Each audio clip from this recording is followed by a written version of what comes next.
നമ്മൾ ആട് എല്ലാ വീടുകളിലുള്ളതാണ്. അപ്പോൾ ആട് സംരക്ഷണവും ആ മേഖലയിലേക്ക് കൃഷി വിജ്ഞാന കേന്ദ്രത്തിൻ്റെ സംഭാവന ഒന്ന് വിശദീകരിക്കാം. പണ്ട് കാലത്ത് മിക്ക വീടുകളിലും ആടുണ്ടായിരുന്നു. എന്നാൽ ഇപ്പം സംഭവിച്ചിരിക്കുന്നത് എന്നാന്ന് പറഞ്ഞാൽ എല്ലാവരുടെയും വീട്ടിൽ കുറച്ച് സ്ഥലമേ ഉള്ളൂ. എല്ലാവർക്കും കുറച്ച് സ്ഥലമേ ഉള്ളൂ.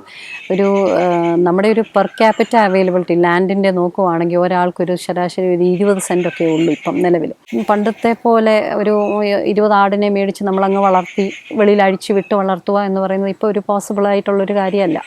അതിൻ്റെ പേരിൽ തന്നെ കൃഷി വിജ്ഞാന കേന്ദ്രം ഒരു 4 വർഷം മുമ്പേ ഒരു ആടിന് വേണ്ടി ഒരു സ്മാർട്ട് ഗോട്ട് ഫാമിംഗ് എന്ന് പറയുന്ന ഒരു ടോപ്പിക്കിൽ നമ്മളൊരു പ്രോഗ്രാം നടത്തിയിരുന്നു.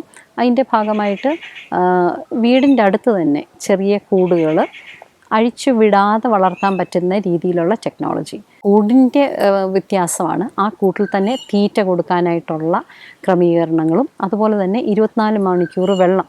ഇപ്പം പശുക്കളെ നമ്മൾ വളർത്തുമ്പോൾ അറിയാം, നമ്മൾ ഓട്ടോമാറ്റിക് വാട്ടറിങ് സിസ്റ്റം ഒക്കെ വെച്ച് കൊടുക്കും. അതുപോലെ തന്നെ ആടുകൾക്കും ഓട്ടോമാറ്റിക് വാട്ടറിങ് സിസ്റ്റം നമ്മൾ കൊടുക്കുക.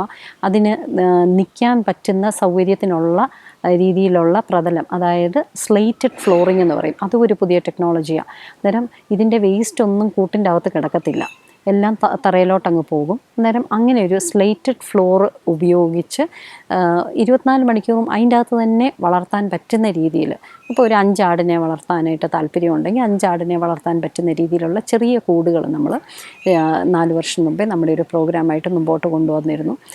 അതിൻ്റെ ഭാഗമായിട്ട് തന്നെ മലബാറി ആടുകളെ അപ്പം പല രീതിയിൽ പല ഇനത്തിൽപ്പെട്ട ആടുകൾ നമുക്ക് വളർത്താനായിട്ട് സാധിക്കും. എന്നാൽ ഒരു സാധാരണക്കാരന് ഏറ്റവും വളർത്താൻ എളുപ്പം മലബാറി ആടുകൾ തന്നെയാണ്. അന്നേരം മലബാറി ആടുകളെ നമ്മൾ വളർത്തുന്ന രീതി, അതുപോലെ അതിനാവശ്യമുള്ള തീറ്റ പുല്ല് എങ്ങനെ കൃഷി ചെയ്യണം, അതിനെപ്പറ്റിയൊക്കെ 4 വർഷം മുമ്പേ നമുക്കൊരു പ്രോഗ്രാം ഉണ്ടായിരുന്നു. ഇപ്പം റീസെൻ്റ്ലി ആട് വളർത്തൽ നടത്തുന്ന ആൾക്കാർക്ക് വേണ്ടി ആടിന് വേണ്ടിയുള്ള മിനറൽ മിക്സ്ചർ, ധാതുലവണ മിശ്രിതം എങ്ങനെ അതിനെ ഡെവലപ്പ് ചെയ്യുന്ന ഒരു പ്രോഗ്രാം ഈ വർഷം നമുക്കുണ്ട്.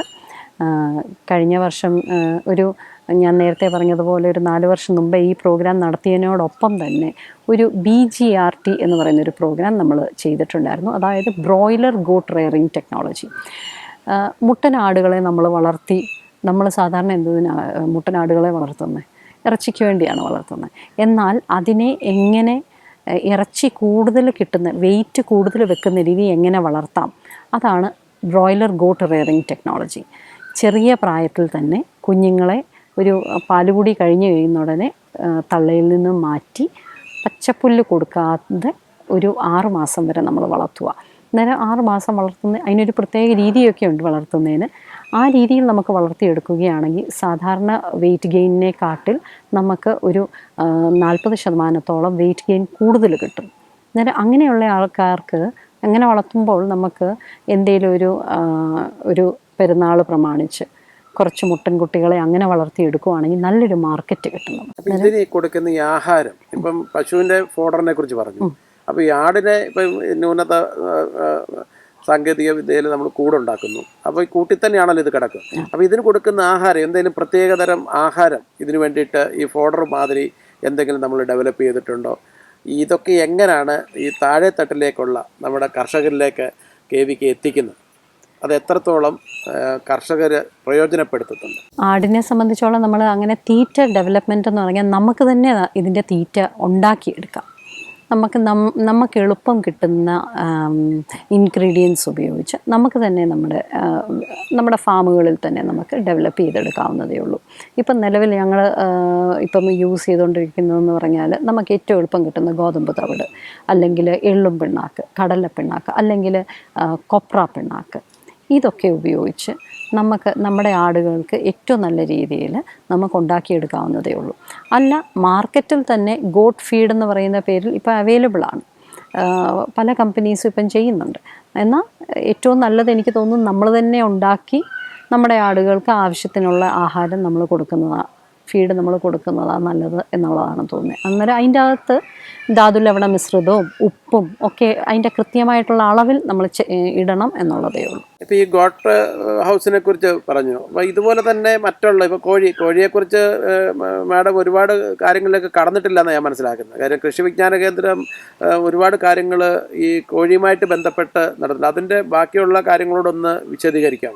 ആദ്യം നമ്മൾ KVK എയിം ചെയ്തത്, ലക്ഷ്യമിട്ടതെന്ന് വെച്ചാൽ നൂതന ഇനത്തിൽപ്പെട്ട കോഴികളെ അല്ലെങ്കിൽ മുന്തിയ ഇനം കോഴികളെ കർഷകരിലേക്ക് എത്തിക്കുക, അതിനെ വളർത്താനായിട്ടുള്ള പരിശീലനം നൽകുക എന്നുള്ളതായിരുന്നു. എന്നാൽ 2010 ഞങ്ങൾ ഇതുപോലെ തന്നെ എല്ലാ 5 വർഷം കഴിയുമ്പോൾ ഞങ്ങളൊരു ബേസിക് സർവേ പോലെ നടത്താറുണ്ട്. അന്നേരം ആ ഒരു സർവേയുടെ പ്രകാരം ഞങ്ങൾക്ക് മനസ്സിലാക്കാൻ പറ്റിയ ഒരു കാര്യം എന്ന് പറഞ്ഞാൽ, അന്നത്തേക്കിനും നമ്മുടെ വീടുകൾക്കൊക്കെ ഒരു മാറ്റം വന്നു. വീടുകളുടെ മുമ്പിൽ നമ്മൾ ടൈൽസ് ഇടാനായിട്ട് തുടങ്ങി, ഇൻ്റർലോക്കൊക്കെ ഇടാൻ തുടങ്ങി. അന്നേരം ആർക്കും കോഴിയെ അഴിച്ചുവിടാൻ താല്പര്യമില്ലാത്ത ഒരു സമയമായിരുന്നു. അന്നേരം അങ്ങനെയുള്ള ഒരു സാഹചര്യത്തിലാണ് ഞങ്ങൾ ആദ്യമായിട്ട് 2010 കൃഷി വിജ്ഞാന കേന്ദ്രം കേജ് റെയറിംഗ് സിസ്റ്റം കൊണ്ടുവന്നത്. അതായത് ഫുൾ ടൈം കൂട്ടിൽ തന്നെ ഇട്ട് കോഴികളെ വളർത്താവുന്ന രീതി. ഇപ്പം ഒരു ജോലിക്ക് പോകുന്ന ഒരു വീട്ടമ്മയ്ക്ക് വളരെ എളുപ്പമാണ്. തീറ്റ ഇട്ട് കൊടുക്കുക, വെള്ളം വെച്ച് കൊടുക്കുക, വൈകുന്നേരം വന്ന് മുട്ട കളക്ട് ചെയ്താൽ മതി. അല്ലാതെ അഴിച്ചു വിടേണ്ട ഒരു ആവശ്യം ഇല്ലാത്ത രീതി. അങ്ങനെ ഒരു പ്രോഗ്രാം ഞങ്ങൾ 2010 ആദ്യമായിട്ട് ഞങ്ങൾ ഡെവലപ്പ് ചെയ്തത്. ഇപ്പം അത് എനിക്ക് തോന്നുന്നു വളരെ പോപ്പുലറായി. കേരളത്തിലെ എനിക്ക് തോന്നുന്നു വളരെ ഏറ്റവും കൂടുതൽ പോപ്പുലറായിട്ടുള്ളൊരു ടെക്നോളജി ആയിട്ട് അതിനെ ഇപ്പം നമ്മളൊരു കൺസിഡർ ചെയ്യുന്നു. ഇപ്പം മിക്ക പ്രോജക്റ്റ് വഴി നമ്മുടെ ഗവൺമെൻറ്റിൻ്റെ മൃഗാശുപത്രി വഴികളിലൊക്കെ നമുക്ക് കൂടും കോഴിയുമായിട്ടൊക്കെ കൊടുക്കുന്നതൊക്കെ ഈ ഒരു പ്രൊജക്റ്റിൻ്റെ ഒരു ലേറ്റർ പാർട്ടിലാണ് നമ്മൾ കാണാനായിട്ട് സാധിച്ചത്. അതുപോലെ തന്നെ ഓരോ കാലഘട്ടത്തിനനുസരിച്ചാണ്. 2010 അതായിരുന്നു ആവശ്യം.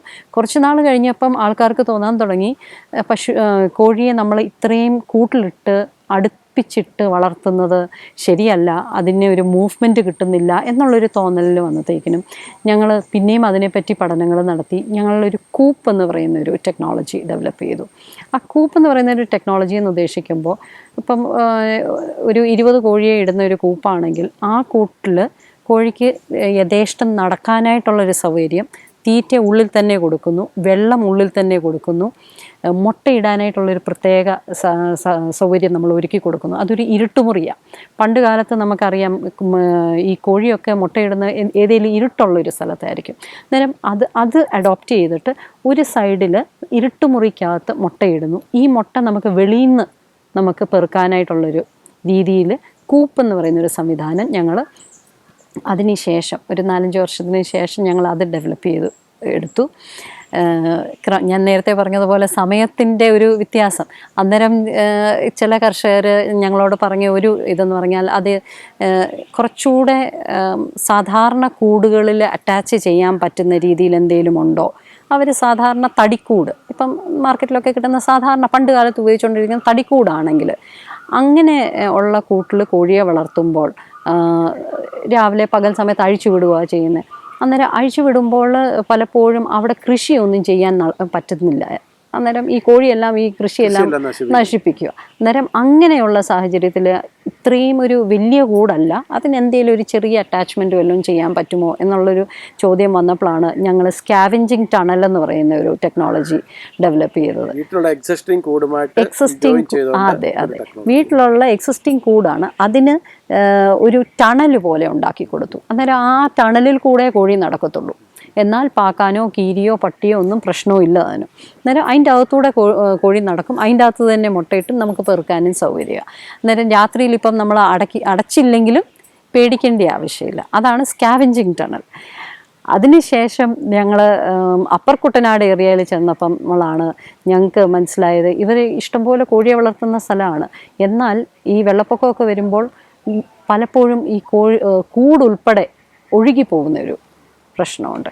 അല്ലെങ്കിൽ വെള്ളം കയറി കോഴിയെല്ലാം ചാകുകയൊക്കെ ചെയ്യും. അന്നേരം അത് മനസ്സിൽ വെച്ചുകൊണ്ട് ഞങ്ങളൊരു ഫ്ലോട്ടിംഗ് കേജ് ഡിസൈൻ ചെയ്തു. അത് ഈ കുട്ടനാടിന് വേണ്ടിയിട്ട് സ്പെഷ്യലായിട്ട് ചെയ്ത അതെ അതെ അത് ഈ വർഷമാണ് ഞങ്ങൾ അത് ഇപ്പം ട്രയൽ നടന്നുകൊണ്ടിരിക്കുകയാണ്.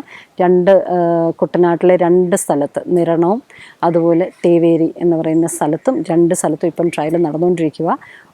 ഒരെണ്ണം ഞങ്ങളുടെ കൃഷി വിജ്ഞാന കേന്ദ്രത്തിൽ തന്നെ ട്രയൽ ചെയ്തുകൊണ്ടിരിക്കുന്നു. വെള്ളം പൊങ്ങുമ്പോൾ കൂട്ടത്തിൽ കൂട് പൊങ്ങി വരണം, അതാണ് ഞങ്ങളുടെ ഉദ്ദേശം. ഡാമേജ് ആകത്തില്ല, കോഴി രക്ഷപ്പെടുകയും ചെയ്യും.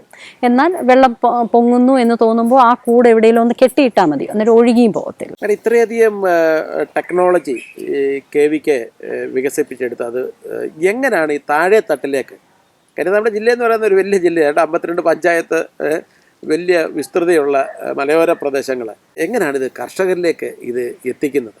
കൃഷി വിജ്ഞാന കേന്ദ്രത്തിൻ്റെ ഒരു മോഡസ് ഓപ്പറാൻഡി എങ്ങനെയാ പ്രവർത്തിക്കുന്നത് എന്ന് നമ്മൾ ചോദിക്കുകയാണെങ്കിൽ, ഞങ്ങൾ കർഷകരിലേക്ക് ഇപ്പം സാറ് പറഞ്ഞതുപോലെ വലിയൊരു ജില്ലയാണ്, എങ്ങനെ എത്തിപ്പറ്റും എന്നുള്ളത് ഒരു വലിയ ചോദ്യമാണ്.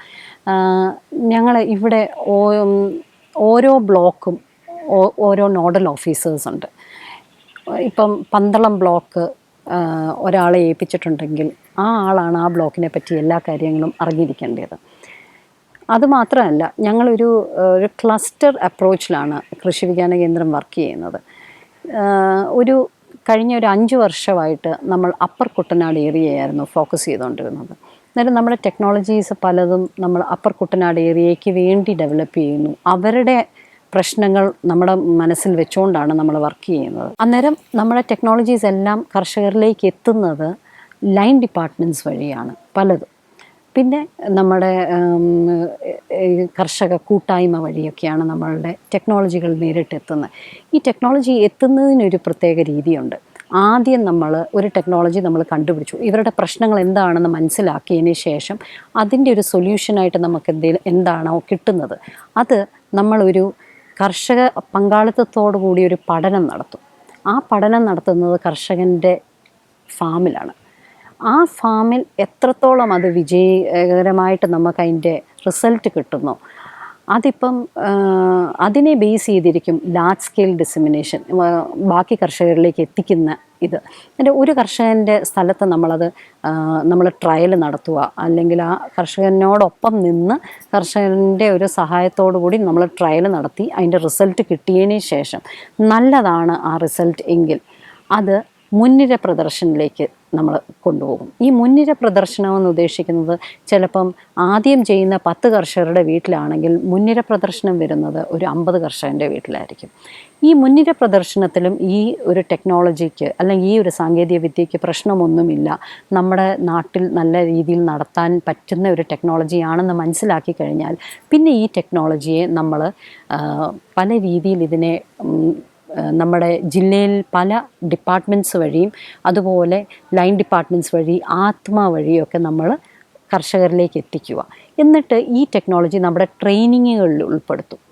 എന്നിട്ട് നമ്മൾ ട്രെയിനിങ് നടത്തുന്നുണ്ട്. അതായത് ഒരു വർഷം എങ്ങനെയാണെങ്കിലും ഒരു ശരാശരി 200ഓളം ട്രെയിനിങ്സ് നമ്മൾ കൃഷി വിജ്ഞാന കേന്ദ്രങ്ങൾ നടത്തുന്നുണ്ട്. എല്ലാ മൃഗസംരക്ഷണ മേഖലയിൽ നമ്മളൊരു 50ഓളം ട്രെയിനിങ് നടത്തും. എല്ലാം കൂടെയാണ് ഞാൻ 200 എന്ന് ഉദ്ദേശിച്ചത്. അന്നേരം ഈ ട്രെയിനിങ്ങിൽ ഈ ടെക്നോളജി നമ്മൾ ഇൻകോർപ്പറേറ്റ് ചെയ്യും. വരുന്ന ആൾക്കാരിലേക്കെല്ലാം ഈ ഒരു ടെക്നോളജി പടർത്താനായിട്ടുള്ള ഒരു ശ്രമമാണ്. അതുമാത്രമല്ല, നമുക്കിപ്പം ഒത്തിരി പബ്ലിക്കേഷൻസ് വഴിയും നമുക്ക് ടെക്നോളജീസ് നമുക്ക് മുമ്പോട്ട് പോകുന്നുണ്ട്. ഇപ്പം റീസെൻ്റ്ലി നടന്നുകൊണ്ടിരിക്കുന്ന ഒരു രീതി എന്ന് പറഞ്ഞാൽ, നമുക്ക് വേരോട്ടം എന്ന് പറയുന്ന ഒരു പ്രോഗ്രാമുണ്ട്, മനോരമയുമായിട്ട് ലിങ്ക് ചെയ്ത്. മനോരമ പത്രത്തിലെ ഞായറാഴ്ച ദിവസം ഒരു വേരോട്ടം എന്ന് പറയുന്ന ഒരു കോളം ഉണ്ട്. ആ കോളം വഴി നമ്മുടെ ടെക്നോളജീസ് എത്രത്തോളം കർഷകരിലേക്ക് നമുക്ക് എത്തിക്കാനായിട്ട് സാധിക്കുന്നു അത്രയും എത്തിക്കുന്നുണ്ട്. ഇതല്ലാതെ നമുക്ക് റേഡിയോ മാക്ഫാസ്റ്റുമായിട്ട് ബന്ധപ്പെട്ട് ഒരു കൃഷി ജാലകം എന്ന് പറയുന്നൊരു പ്രോഗ്രാമുണ്ട്. ഈ പ്രോഗ്രാമിലും നമ്മുടെ ടെക്നോളജീസ് നമ്മൾ കൊടുക്കാറുണ്ട്. അത് കർഷകരിലേക്ക് എത്തിക്കാനായിട്ടുള്ളൊരു ശ്രമമാണ്. വ്യത്യസ്തങ്ങളായ അറിവുകളാണ് ഇവിടെ പങ്കുവച്ചത്. മാഡം, വളരെ നന്ദി ഈ ചർച്ചയിൽ പങ്കെടുത്തതിന്.